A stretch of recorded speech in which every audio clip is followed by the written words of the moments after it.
Kuya Joms, ano yung ginagawa mo ngayon? Hi Eloisa, ito ang Smart Automatic Trash Bin. Para saan yan? Explain mo naman. Ito ang automatic trash bin. Gumamit ako ng ultrasonic na nagde-detect kung may lumalapit. At kusang nagbubukas ang takip gamit ang servo motor.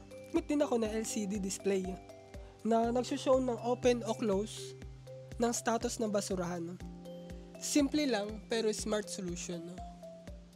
Wow, ang lupit mo naman, Kuya Joms. Paano gamitin yan?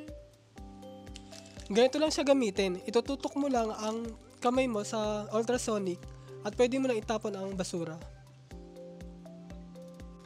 Thank you, Kuya Joms, sa pa-explain ng automatic trash bin. Rock on!